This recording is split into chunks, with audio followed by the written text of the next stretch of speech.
Good evening, friends. It's Chris Angel, and we are here for another episode of Marketing for the Rest of Us. Tonight we're talking about tribing down. The world is tribing down. So we can explore this together. I've noticed this recently with politics in particular, and I don't ever want to take a side on politics, right? Just because it's so divisive.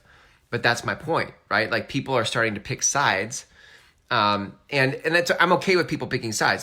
What I'm wanting to point to is the fact that more and more people today are broadcasting their worldview, their point of view.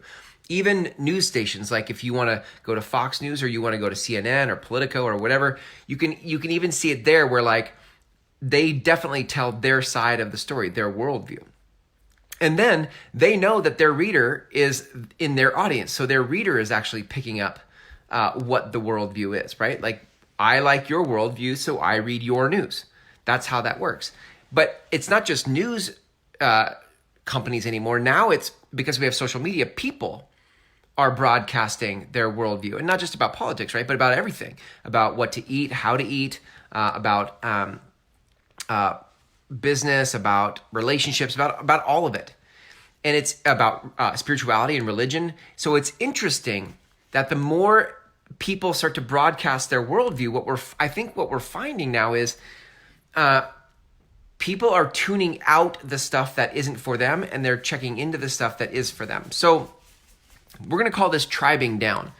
I am noticing in my own content consumption, I'm filtering stuff out pretty rapidly. I used to read a ton of books, by the way. I don't read a ton of books anymore. I'm even filtering out authors. I'm starting to realize like there are only a few places that I want to consume content because a lot of the rest of it is just noise to me. So it's interesting. I was doing some research this past week on tribes, actual tribes, like how big do they get? How big do tribes get? And there is some recent research around tribes getting somewhere between 50 people, 150 people, 500 people, and up to 1,500 people. But once you get past some of those numbers, the tribes sort of disintegrate. They fall apart. So it's interesting that in marketing, we're trying to get like millions of people or thousands of people, right? When in reality, you only need 50, 150, 500, even 1,500 people in a tribe to actually create the change in the world you're trying to create. We're coming out of an era where it was popular to reach the masses, right? The industrial age, you can run an ad on TV. The ad for cereal will sell to everybody out there because there are only 5 TV channels. Like we're coming out of that age where you could market to the masses. And now we're coming into an age, like what I call the tribal economy. We're coming into an age now where it's not about mass marketing to the masses. It's about finding your tribe and getting very specific about what you want to say to them. This was hard for me because I wanted to, I don't know, maybe my eyes were bigger than my stomach. I'm like, I want to reach as many people as possible. And so my marketing should reach millions of people. And I'm sort of wrestling with the idea that, I don't need to reach millions. Like what would be good is if I could reach 50 and then 1,000, right? Like ladder up into the numbers. It's had me adjust how I do my marketing. Tommy says, yes. Thanks, Tommy. Yeah, like it's had me adjust how I do my marketing. So now I'm not so greedy about, well, this post needs to hit a home run and I need 1 million likes and 1 million comments. I'm interested in the individual. I'm interested in Jennifer and Tommy and Arnell and Dennis. I'm interested in the people who are watching the video. Because there's a connection here. The reason you watch this is there's some connection between you and me, right? I don't know what that connection is. What is it that I'm saying that resonates with you? But do you see, that's my point. And so rather than looking at our marketing in an old worldview, like I'm going to market something and millions of people are going to notice, what if we just started to market for the individual? And I noticed tonight that Tommy was on here and Tommy commented to me. Or I noticed that Jennifer might have popped on and Arnell gave me a like earlier. Like I just start to notice the individuals. because, and then I go, I want to make a difference with them. I want to help and support them. So that's not sexy and popular in most marketing channels, because most marketers and people that teach marketing talk about the masses, right? And they talk about scaling. I talk about scaling, but I feel like we've forgotten the individual, and that's how the tribe forms. The tribe forms because you get that I care about you watching this, right? So Tommy says it fits with 7L. Yeah, it's personal tribes. Yes, and by the way, 7L is a book called 7 Levels of Communication by Michael Mayer. We have the privilege of producing the Referrals podcast for Michael, and I think what's cool about what he calls it an army of ambassadors. But Michael's amazing at high touch, really investing in his tribe. Like, he's amazing at it. Tommy, what else do you say? Never heard advertising put into the context of industrial age. Very interesting. Yeah. You know where I got that? I actually got that from Seth Godin, who talks a lot about coming out of that industrial complex where you market to, big companies would take big, massive budgets and market their product like laundry detergent or cereal on 5 TV channels.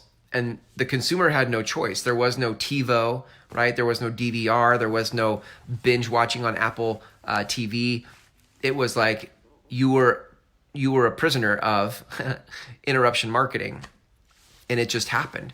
But it somehow worked, because if you could buy the airtime and beat out your competitor, then your brand was the brand that people knew. But that's not how it is anymore.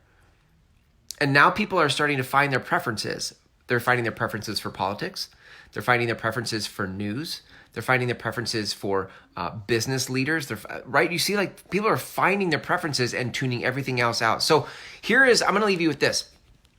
In the spirit of tribing down, one of the things that I'm starting to take on in the next year here is the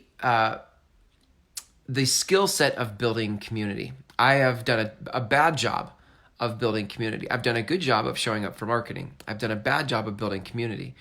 And I believe in it so much. And it's not that I don't want the community. I love collaboration. I love people. I just have been so focused on the marketing side that I've forgotten the community side.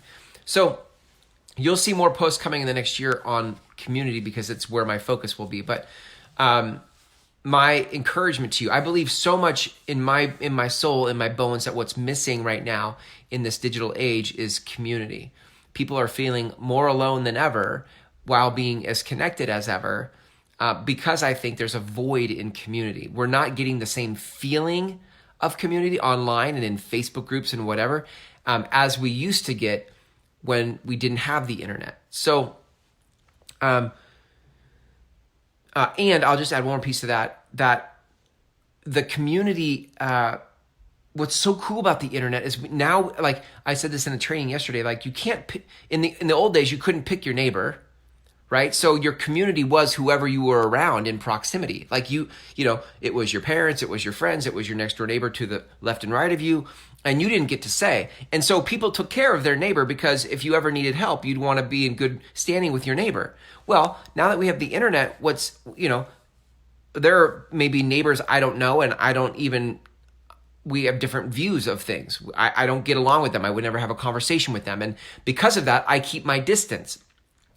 But if I could find a group of people who were on the same path that I was on, and we could have deep conversations about that path, we could move through, we could climb the mountain faster, we could climb bigger mountains even, because we would be creating community around a common interest. And that would serve you, and it would serve me. And so I feel like what's cool about technology right now is that we're on the cusp of unlocking some things through community where we all get to help each other climb faster, right? Build more, expand more. Because we're surrounding ourselves in community with like-minded people that can help each other up the mountain, right?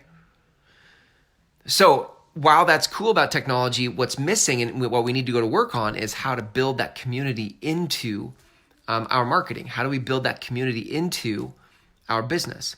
And as we do that, I think we're going to find massive, massive rewards. And that's why I'm focusing so much of my energy moving forward in 2020 in that space. Thanks for hanging out with me here tonight in this episode of Marketing for the Rest of Us. Here's to you all, finding community, building your own community, and tribing down. If you'd like to learn more about how I teach marketing, you can go to groundswellmethod.com.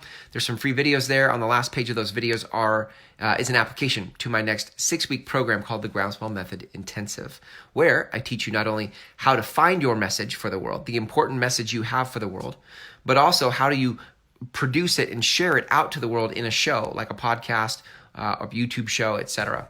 So if you'd like to learn more about that, go to groundswellmethod.com and watch the videos. Thanks for hanging out with me here. Until tomorrow, see ya.